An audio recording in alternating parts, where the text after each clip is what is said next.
Bom dia, boa tarde, boa noite, professores, professoras. Professor Martins Caraguá com mais um vídeo aí. Estamos estudando aí para a prova nacional docente, né?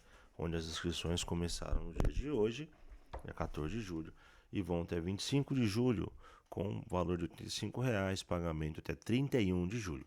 Estamos estudando, estamos no segundo tópico dos temas mais cobrados na PND, né? Já terminei hoje o vídeo aí falando da políticas públicas.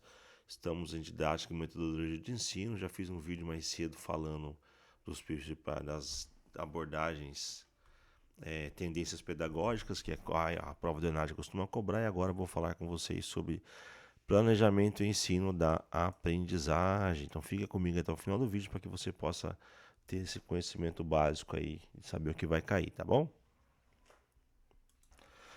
Gosto sempre de mostrar, né, matriz de referência, através da portaria 315, 26 de maio de 2025, que dispõe sobre a matriz de referência do componente de formação geral docente, no âmbito do Exame Nacional de Desempenho dos Estudantes, MENAD, das licenciaturas e da Prova Nacional Docente, né, a partir de 2025. Então, mostrando aqui para vocês, mostrar os temas que vai cair na parte geral, que são 30 questões, mais a redação. A parte específica são 20 questões, é uma outra portaria. Então, estou aqui com vocês estudando, já fiz vídeo todo sobre filosofia da educação, então agora vou estudar sobre didática, gente.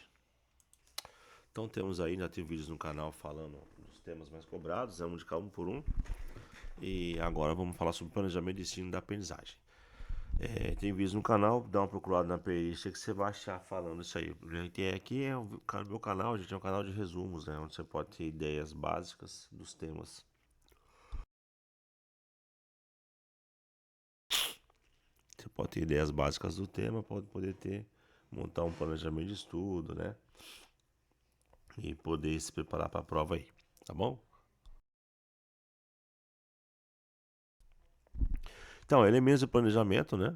Que é a definição dos objetivos de aprendizagem, cognitivos, afetivos, psicomotores, seleção de organização de conteúdos, né, curriculares e transdisciplinares, escolha de metodologias e estratégias de ensino.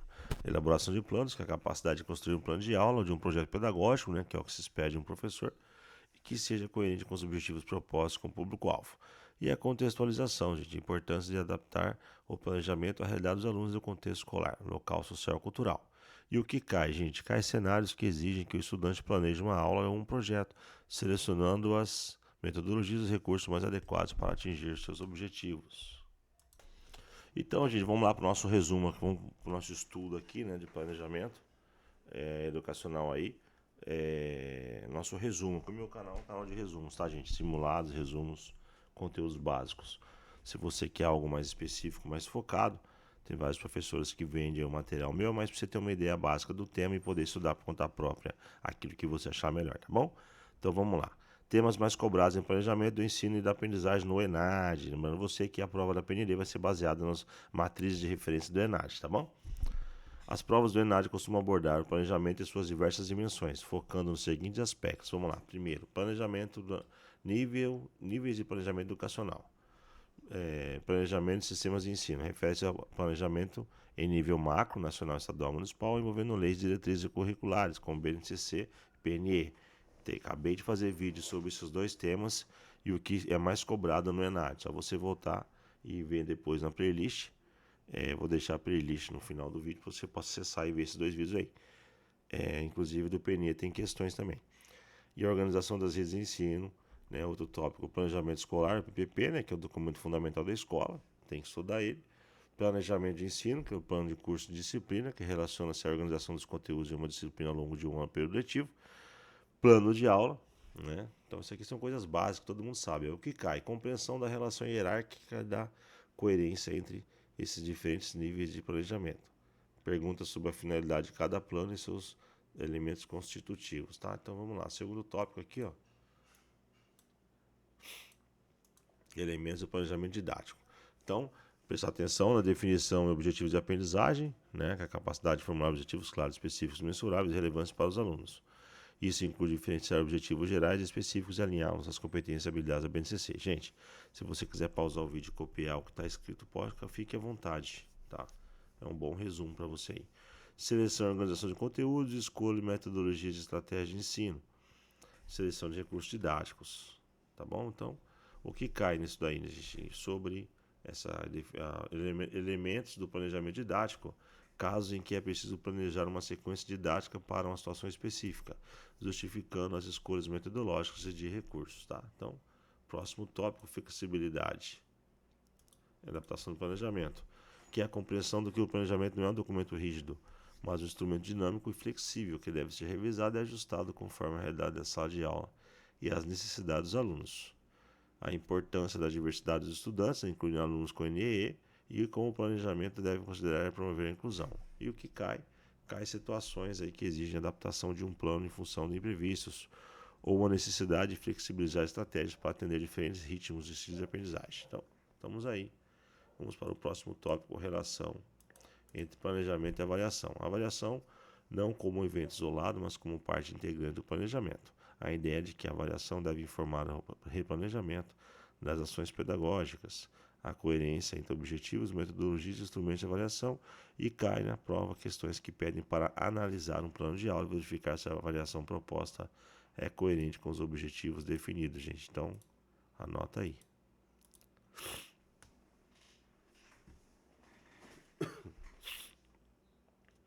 E por último, não menos importante, a BNCC. Acabei de fazer um vídeo sobre aí. Quem puder assistir aí vai ficar muito bem informado, né? Que é a integração das competências gerais, das competências e habilidades específicas de cada área componente de planejamento e cai cenários que pedem para o estudante demonstrar como o planejamento de atividade ou aula se alinha às diretrizes e competências da BNCC, gente. Então, em resumo da nossa aula 2, que está falando sobre planejamento de ensino e da aprendizagem,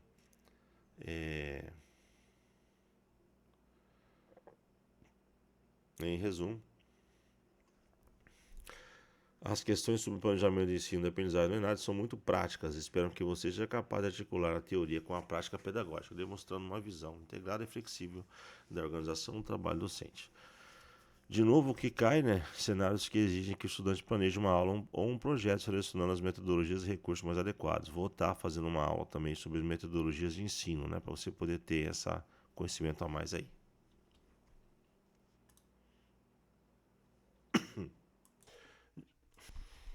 Então vamos aí com 5 questõezinhas aí sobre o tema avaliação, né? Só botar o tema aqui.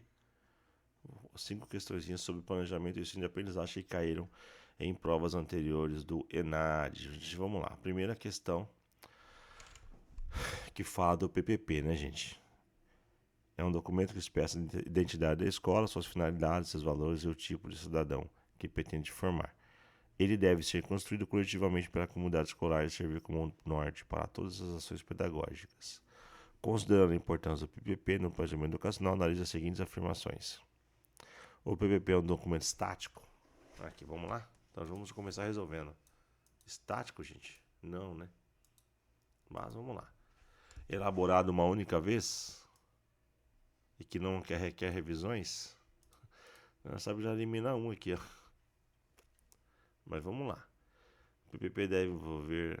Deixa eu só pegar aqui uma...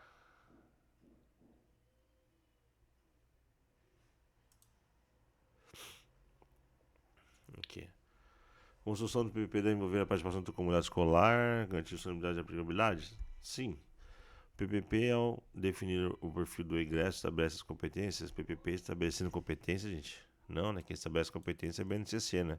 Meio óbvio isso. Então, também está errado. Então, e a D? Qual que vocês acham que é a correta, gente? A, B, C, D ou E? Vamos lá. 5, 4. Vamos lá. Quem colocou a alternativa B, 2 e 3, né? Que está perguntando aqui, ó. Analisa as afirmações a seguir. É correto o quê? 2 e 3, né, gente? Que está falando que é correto aqui, ó. 2 e 3. Então a correta está aqui apenas. Por quê, gente? Porque lá, o PPP é um documento dinâmico e flexível, né? Refutando 1 e 4. Que deve ser construído de forma participativa, afirmação 2, e estar alinhado às diretrizes curriculares nacionais, como as competências da BNCC, afirmação 3, tá bom? Então essa é a resposta aqui, vamos para a questão número 2. Gente, vamos lá. Pergunta número 2, né? Um professor do oitavo ano do ensino fundamental planeja uma aula sobre o tema sustentabilidade e consumo consciente. Para engajar os alunos e promover a aprendizagem ativa, ele decidiu utilizar a metodologia de aprendizagem baseada em projetos, que é a ABP. Ao elaborar o plano de aula para essa abordagem, qual das seguintes sequências de elementos seria mais adequada para ele iniciar o planejamento considerando a natureza da aprendizagem baseada em projetos, né? Vamos lá, vou ler uma por uma com vocês. Definir o sistema de avaliação, selecionar recursos tecnológicos e aplicar na prova diagnóstica. Não, né, não dá muito, né, sentido aí com a aprendizagem baseada em projetos. Então vamos riscar isso aqui que não é A, não. Definir o sistema de avaliação, não é ele que define o sistema de avaliação, né? Ele apenas segue. B. Apresentar o conteúdo expositivamente, passar exercício de fixação e solicitar uma pesquisa individual? Não, né, gente? A aprendizagem baseada em projetos é algo feito de maneira coletiva, né? Pelo menos. Então tá errado. Não é também. C. Formular a questão problema desafiadora, definir os objetivos do projeto e organizar os alunos em grupos de trabalho. Isso, gente. A alternativa C aqui é a alternativa correta. A D não é iniciar com a correção da tarefa de casa, seguida por um ditado, e aí muito menos, né? Elaborar um roteiro de aula expositivo detalhado. Então, C, né? Por que C, gente? A aprendizagem baseada em projetos, está aqui, ó. É uma metodologia ativa que se inicia com a questão problema, um desafio que instiga a investigação dos alunos. A partir daí, define-se os objetivos e a organização dos grupos para que eles construam soluções trabalhando de forma colaborativa. As outras opções remetem a métodos mais tradicionais ou etapas posteriores do planejamento. Vamos para a questão 3, falando de BNCC. Vamos lá, gente, questãozinha 3 aí. Planejamento é a base de a BNCC. Um professor de língua portuguesa do ensino médio está planejando uma sequência didática para desenvolver a competência de compreender e produzir textos. Já tem um vídeo no canal falando da BNCC, que eu gravei no sábado, se não me engano, tá bom? Em diversas linguagens e gêneros textuais. Ele percebe que muitos alunos têm dificuldade de argumentar de forma coesa. De acordo com a BNCC e as DCNs, para o planejamento, qual a ação mais adequada para o professor garantir que o planejamento contribua para o desenvolvimento dessa competência? Considerando a BNCC, focar exclusivamente na gramática normativa, exclusivamente já faz estar errado, né, gente? Não, né? Ignorar a BNCC, pelo amor de Deus, né, gente? Então já arrisca isso aqui, tá errado. C. Elaborar atividades que promovam a leitura crítica de diversos gêneros textuais e a produção de textos argumentativos utilizando as habilidades previstas na BNCC para a área de linguagens. Exatamente, gente. Nossa alternativa, de novo, é a alternativa C de casa. Gente, elaborar isso mesmo. Por que é a C? Ali, ó. A BNCC orienta o desenvolvimento de competências e habilidades através de práticas contextualizadas. A competência de comunicação e argumentação, por exemplo, é desenvolvida pela leitura crítica e produção de diversos gêneros textuais, e não apenas por gramática isolada ou memorização. O planejamento deve estar alinhado às habilidades específicas da BNCC. Falando da questão 4, né, gente? Vamos lá, então. Durante o desenvolvimento de um projeto pedagógico sobre o meio ambiente, o professor percebe que a turma está demonstrando um interesse inesperado em questões relacionadas à poluição da água, muito além do que havia sido inicialmente planejado. Para alguns alunos trazem notícias e dados sobre contaminação local. Diante dessa situação, é considerado o caráter dinâmico do planejamento. Diante dessa situação, considerando o caráter dinâmico do planejamento pedagógico,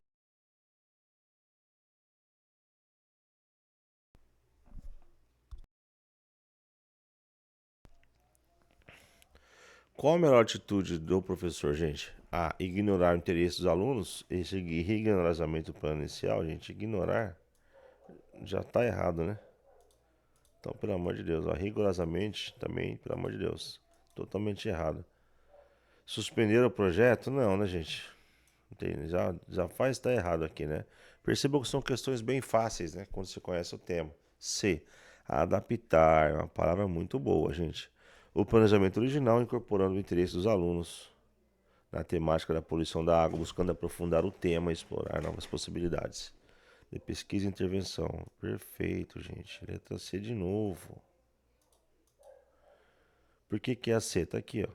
O planejamento deve ser flexível e dinâmico, capaz de se adaptar aos interesses dos alunos e às demandas da realidade. Ignorar o engajamento com genuínos estudantes perderia uma valiosa oportunidade de aprendizagem significativa. A melhor abordagem é incorporar esse novo interesse, tá?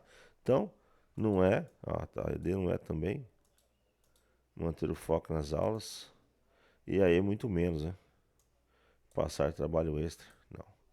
Vamos para a questão número 5, gente. Então, questão número 5 na lousa para vocês, né?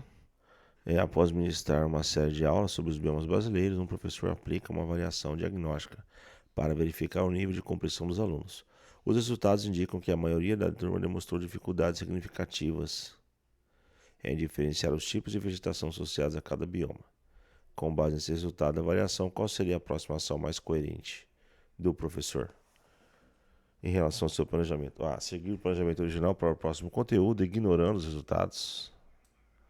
Já não, né, gente? Reprovar os alunos com baixo desempenho e passar para a próxima, não. Pelo amor de Deus, né? Óbvio que não. Reter alunos, muito menos. Revisar as estratégias de ensino utilizadas para o tema biomas brasileiros, propor atividades de recuperação e reforço é necessário replanejar parte do conteúdo. Exatamente, gente. É a alternativa D. A resposta correta é a alternativa D. Perfeito. E aplicar uma nova prova idêntica? Não é também, né? Por que é a D, gente?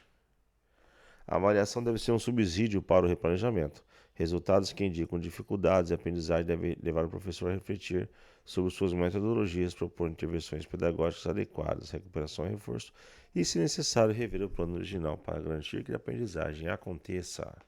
Gente, esses exemplos ilustram como o Enad espera que o futuro educador tenha uma visão integrada e prática do planejamento, relacionando-o com diretrizes curriculares, as metodologias de ensino e avaliação da aprendizagem. Então, no próximo vídeo, falarei com vocês sobre esse tema aqui. Espero que você tenha gostado do vídeo, né? E se você gostou, já sabe, né? Se inscreve aí, deixa o like, compartilha com seus colegas aí. Até o próximo vídeo.